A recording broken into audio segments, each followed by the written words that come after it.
Exit poll के हिसाब से हम देखते हैं कि क्या किसानों के ऊपर गाड़ी चढ़ाने वाली की सरकार आ रही है। एग्जिट पोल जिस तरह दिखा रहा है, जिस प्रकार से 700 किसान मर गए और हमारे देश के नरेंद्र मोदी और योगी ने एक भी ट्वीट नहीं किया, क्या उसकी सरकार बनने वाली है? हमारे पास 1 बीघा 2 बीघा खेत हो, उसमें 36 सांड आके चर लें खेतों को, क्या उनकी सरकार बनने वाली है? क्या हाथरस की बेटी को उनके परिवार वालों से नहीं मिलने दिया गया, रात में ही पुलिस वाले मिलके सारे लोग मिलके जला दिए, क्या उनकी सरकार बनने वाली है? क्या किसानों की हत्या करने वालों की सरकार बनने वाली है? क्या बैंकों को बेचने वाले की सरकार बनने वाली है? क्या रेलवे को बेचने वाले की सरकार बनने वाली है? क्या एयरपोर्ट को बेचने वालों की सरकार बनने वाली है? क्या महंगाई को बढ़ाने वालों की सरकार बनने वाली है? क्या युवाओं पर लाठियां चलाने वालों की सरकार बनने जा रही है? मैं इस वीडियो में यही बात करूंगा, किसकी सरकार बनने वाली है। सोशल मीडिया पे जिस प्रकार से आप खुद देखिए कि योगी मोदी किसी का वीडियो वायरल नहीं हुआ। मैं सोशल मीडिया की तरफ से एग्जिट पोल ये बताता हूं कि समाजवादी पार्टी जीत रही है। जिस प्रकार से इस समय में वायरल हुई वीडियो जो थी, सारी वीडियो जो थी वो सिर्फ समाजवादी पार्टी की वीडियो थी। मैं उसी से ये कयास लगा रहा हूँ कि उत्तर प्रदेश में समाजवादी पार्टी की सरकार बनने जा रही है। लेकिन ये झूठा मीडिया प्रचार तंत्र जिस प्रकार से कर रहा है कि बीजेपी की सरकार बनने जा रही है, मैं पूछना चाहता हूँ क्या सच में किसानों को रौंदने वाले की सरकार बनने वाली है? क्या इलाहाबाद में छात्रों पर प्रदर्शन करने वाले कोई लोग पे हत्या करने, पुलिस पीट के उनकी निर्मम हत्या कर दी, क्या उनकी सरकार बनने जा रही है? अगर इनकी सरकार बनेगी तो 100% श्योर है कि संविधान हमारा खतरे में है। ओबीसी और एससी युवाओं जागो। आइए देखते हैं। सबसे पहले जो सभी लोग इस वीडियो को देख रहे हैं वो उनसे मेरी विनती है, रिक्वेस्ट है कि अगर जो आप भारत के संविधान को बचाना चाहते हैं, उत्तर प्रदेश में एक विकासवादी सरकार लाना चाहते हैं, तो आप पूरी वीडियो देखें। और आप लोगों से निवेदन है कि आप लोग चैनल को सब्सक्राइब कर लें। अगर जो नए हैं चैनल को सब्सक्राइब कर लीजिए, जिससे कि हमारी आगे की वीडियो आप तक पहुंचती रहे। लाल बटन है, लाल बटन को टैप कीजिए, चैनल सब्सक्राइब हो जाएगा। इसमें कोई पैसे नहीं लग रहे हैं, बिल्कुल फ्री है।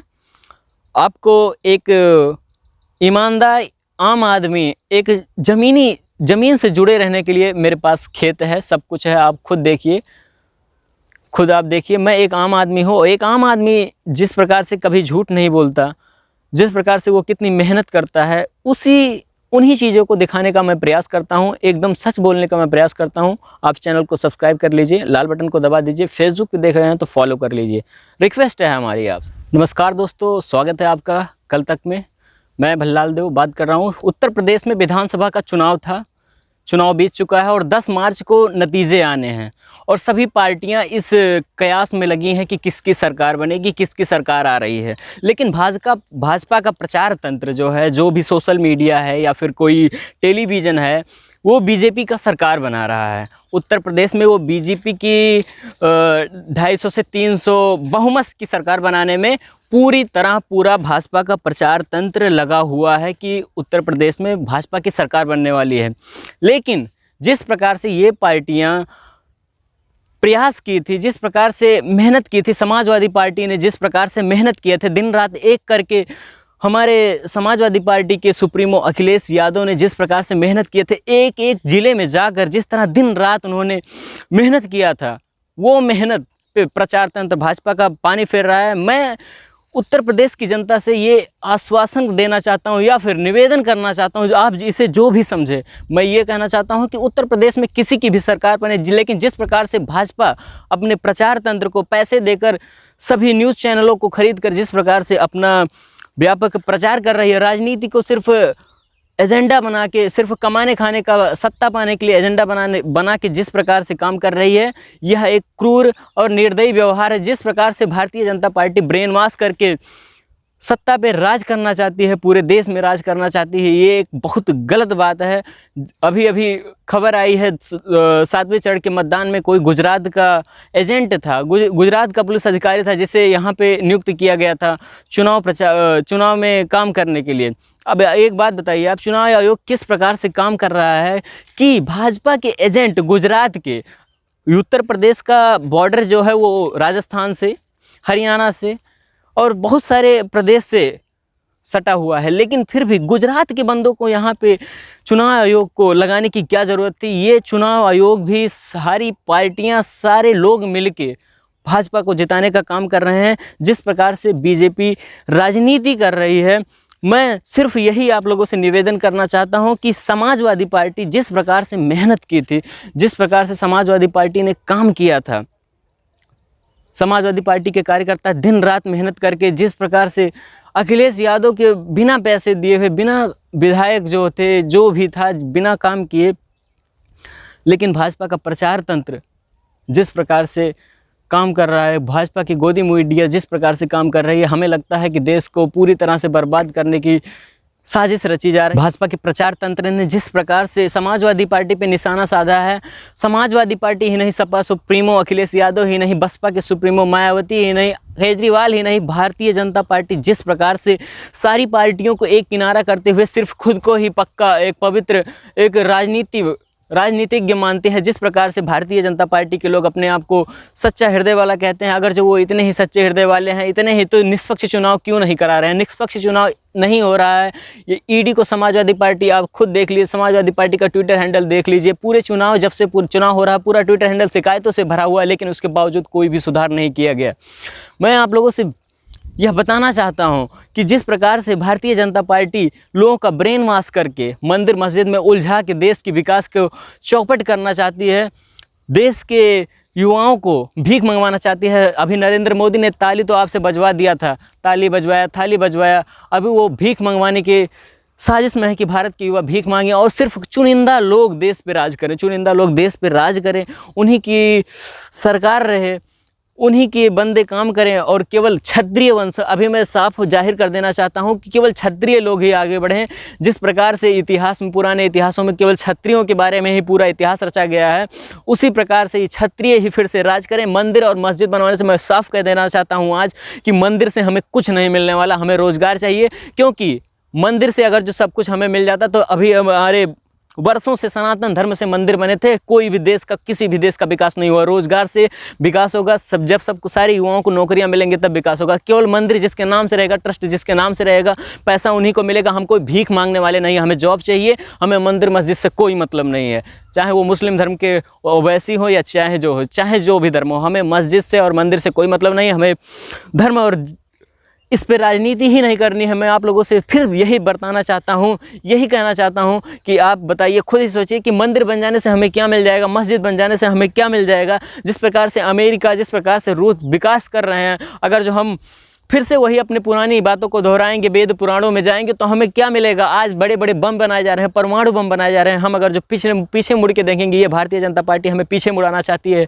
हमें पीछे करना चाहती है। विकास की बात करिए, जिस प्रकार से भारतीय जनता पार्टी ने पॉलिटिक्स को एक गलत रास्ते पर ले जाने का निर्णय लिया है, एक झूठा प्रचार तंत्र करके मंदिर मस्जिद में उलझाने का काम किया है सारी विकास पार्टियाँ। अब खुद सोचिए, नरेंद्र मोदी हो या अमित शाह, वो कहते हैं कि चुनावी जुमला है, 15 लाख देने के वादे किए हो या लैपटॉप देने के वादे हो, किसी भी, जिस प्रकार से मैनिफेस्टो भाजपा लाती है और चुनाव के बाद वो कहती है यह सिर्फ एक जुमला था, चुनावी जुमला था। सोचो, अगर जो 5 साल बाद फिर अगर किसी की सरकार बनती है, वो भी दूसरी विपक्षी पार्टी आए, वो भी कहे कि भारतीय जनता पार्टी ने ये काम किया था, ऐसे ऐसे झूठे वादे किए थे, उन्होंने काम नहीं करा, हम भी काम नहीं करेंगे। भाई, ये भारतीय जनता पार्टी किस प्रकार से लोगों को भटकाने का काम कर रही है। मैं आप लोगों से कहना चाहता हूँ, आप खुद सोचिए कि दूसरी पार्टी की जब सरकार बनेगी, वो भी यही कह देगी, भाई एक पार्टी ने काम नहीं किया, हम भी नहीं करेंगे। तब तो यही खुद लोग, यार यही लोग सरकार बनाएंगे, ये हम उनको जिता दें, हम उनको जिता दें, वो कहे कि उन्होंने नहीं किया, ये कहे उन्होंने। भारतीय जनता पार्टी किस तरह उलझा के पॉलिटिक्स को क्या बना दिया है, देश का विकास कैसे होगा। सिर्फ यही लोग जो चुनाव जीत रहे हैं, मान लो जो चुनाव जीते या खाए पिए, सब यही लोग आगे बढ़ेंगे, हम लोगों से कोई मतलब नहीं। एक आम आदमी कैसे जीवन यापन करेगा, वो कैसे बेहतर होगा, देश का विकास कैसे होगा, किसी प्रकार का कोई मुद्दा नहीं। बड़े बड़े अभिनेता लोगों को बुला के, बड़े बड़े लोगों को बुला के जिस प्रकार से ये राजनीति करवाते हैं भारतीय जनता पार्टी वाले, मैं आपसे कहना चाहता हूं, 2019 के बाद से जिस प्रकार से इन्होंने ताली बजवाया, थाली बजवाया, मोमबत्ती जलवाया, नरेंद्र मोदी से भी भारतीय मीडिया ही नहीं, सोशल मीडिया ही नहीं, आम आदमी ही नहीं, बल्कि अभिनेता लोग भी रुष्ट हो गए। आज क्यों कहीं नहीं आता प्रचार करने, आज कोई नहीं आता, क्योंकि सब जान गए ये साला झूठा चूतिया, ये कितना गिरा हुआ इंसान है कि भारतीय राजनीति को ये पूरी तरह से बदलने का प्रयास करता है, पूरी तरह मनुवाद लागू करने का प्रयास करता है। मैं यही कहता हूं कि भारतीय प्रचार तंत्र, भारतीय जनता पार्टी का जो प्रचार तंत्र है, वो उत्तर प्रदेश में किसकी सरकार बना रहा है? भारतीय जनता पार्टी की सरकार बना रहा है। आप खुद सोच लिए, इन्हें कैसे, कितने पैसे मिले होंगे? मैं सोशल मीडिया की बात करता हूं कि सोशल मीडिया पे आप खुद देखिए समाजवादी पार्टी की कितनी लहर थी। समाजवादी के अखिलेश यादव हो, जनता कितनी उमड़ रही थी, बिना पैसे दिए इतने कार्यकर्ता, लेकिन उन सभी पे पानी फेरने का काम किया है भारतीय जनता पार्टी ने। आप खुद सोचिए कितना बुरा लगेगा कार्यकर्ता को जब उसे लगेगा कि हाँ भारतीय जनता पार्टी जीत रही है, उसके दिल पे क्या बीतेगा। 5 साल युवा भागने के लिए बेबस हो जाएगा, वहाँ रोजगार उसे नहीं मिल पाएगा, उसे क्या बीतेगा उस पे। आप खुद सोचिए समाजवादी कार्यकर्ता क्या करेंगे, उन पे क्या बीतेगी। आप खुद सोचिए, आप कयास लगाइए कि ये भारतीय जनता पार्टी के लोग क्या कर रहे हैं। जिस प्रकार से मैं ओबीसी और एससी वर्ग के लोगों को कहना चाहता हूँ, आपको मंदिर और मस्जिद से क्या मिलेगा? क्या आप वहाँ के महंत हैं? क्या आप वहाँ के ट्रस्ट के मालिक हैं? क्या यहाँ से आपको पैसे मिलेंगे? क्या वहाँ से आपको रोज़गार मिलेगा? क्या वहाँ डेली से 2000 रुपये महीने आने से या फिर 5 किलो राशन मिलने से हमारा क्या फ़ायदा हो जाएगा? मैं आपसे यही कहना चाहता हूँ, आपके बच्चे पढ़े लिखे, हर किसी के पास टाटा सफारी है, हर किसी के पास बाइक हो, आप यही कामना करना चाहते हैं। लेकिन यदि आप सोच रहे हैं कि एग्जिट पोल होने से या फिर यही चुनाव ही नहीं, मैं आप लोगों को सूचित करना चाहता हूं कि भारतीय जनता पार्टी एक दिन ऐसा ले आएगी कि सिर्फ केवल चुनिंदा लोग इस उत्तर प्रदेश ही नहीं अभी तो पूरे भारत में राज्य करेंगे, अगर जो आप जागरूक नहीं हुए। ओबीसी और एससी वालों से मैं साफ हाथ जोड़ के विनती करना चाहता हूं कि आप आज जाग जाइए, नहीं तो फिर आप बहुत पछताएंगे। आपके बच्चे भीख मांगने के लिए बेबस कर देंगे ये भारतीय जनता पार्टी वाले। आप किसी एक पार्टी को सारे लोग मिल के सपोर्ट कीजिए। अभी 10 मार्च को नतीजे आएंगे, नतीजे देखिए कैसे आते हैं। भारतीय मीडिया, भारतीय प्रचार तंत्र ने तो भारतीय जनता पार्टी की सरकार बनाने की पूरा दावा कर रही है, लेकिन आप लोग जहाँ भी मतदान स्थल पे, जहाँ पे वोटिंग होगी, जहाँ पे गिनती होगी वोटों की, आप वहाँ पे लगे रहिए। जितने भी किसान हैं, जितने भी बेरोजगार कार्यकर्ता हैं, जितने भी शिक्षक लोग हैं, जो वंचित लोग हैं, जो पिछड़े लोग हैं, वहाँ पे लगे रहिए। ये एक चुनाव नहीं, ये एक देश के संविधान को बचाने की एक कोशिश है, और इस कोशिश में जब हम सब साथ मिलकर आएंगे तभी देश का विकास होगा, तभी राजनीति का विकास होगा, तभी राजनीति सुधरेगी। जिस प्रकार से भारतीय जनता ने राजनीति को एक बदलने का काम किया है, भीख मंगवाने का काम किया है भारतीय जनता पार्टी ने, मैं आप लोगों से कहना चाहता हूं कि ये गुजरात का पुलिस वाला है, आप एक बार देख लीजिए ये किस प्रकार से बात कर। गुजरात वाले थोड़े खिलाफ होते हैं, खिलाफ नहीं होते हैं। योगी आएगा, इसे यूपी में योगी आएगा, इसीलिए आए हो आप? हाँ, इसलिए आए हैं, योगी आएगा, योगी। रिकॉर्ड करे तो हूँ, योगी आएगा।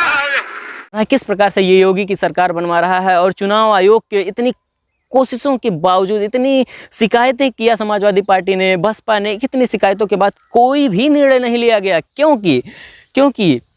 क्योंकि भारतीय जनता पार्टी ने हिंदू और मुस्लिम का मुद्दा बना के केवल लोगों को भड़काने का प्रयास किया है। इसलिए यहाँ की जनता भड़क गई है। यहाँ की जनता यह सोच ही नहीं पा रही है कि हम विकास के रास्ते पे जाएं या हिंदू मुस्लिम के मुद्दे पे जाएं। जिस प्रकार से आप खुद सोचिए, आप खुद समझिए कि भारतीय जनता पार्टी ने किस प्रकार से लोगों को भड़काने का काम किया है कि देश के विकास और बात की ना। आप खुद सोचिए, जहाँ इमोशनल ड्रामा हो सकता है, जैसे मूवी में कोई अभिनेत्री खूबसूरत होती है तभी लोग मूवी को देखते हैं, उसी प्रकार से भारतीय जनता पार्टी ने किसी फ़कीर को ला के कुर्सी पे बैठा दिया कि भाई इसका कोई नहीं है, आप लोग इसके फेवर में वोट कीजिए। आप हिंदू हैं, आप हिंदू के फेवर में वोट कीजिए। खुद को हिंदू मानने वाली है सरकार।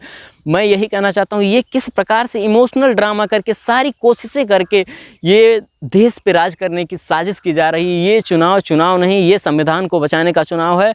आप जाइए, आप वहाँ पे डटे रहिए, और समाजवादी कार्यकर्ताओं से मैं हाथ जोड़ के विनती करना चाहता हूँ, आप बदलिएगा मत, आप ऐसे ही साथ दीजिएगा। आज नहीं तो कल हम इन भारतीय जनता को लूटने वाले लोगों को ज़रूर भगाएंगे, हम ही लोग भगाएंगे। ये आप लोगों से वादा। केवल ओबीसी और एससी वर्ग के लोग इन क्षत्रियों की राजनीति को, जिस प्रकार से एक उत्तर प्रदेश का मुख्यमंत्री ये कहता है कि हाँ, अगर जो न्यूज़ वाले उनसे पूछते हैं कि भाई आप केवल राजपूतों का विकास कर रहे हैं, केवल ऐसा कर रहे हैं, और वो मुख्यमंत्री खुल के कहता है हाँ मैं अपने जाति का विकास कर रहा हूं। सोचिए कितनी घृणित भरी बात है। एक मुख्यमंत्री के क्या ऐसे शब्द हो सकते हैं? केवल क्या राजपूत ही इस उत्तर प्रदेश में बसते हैं क्या?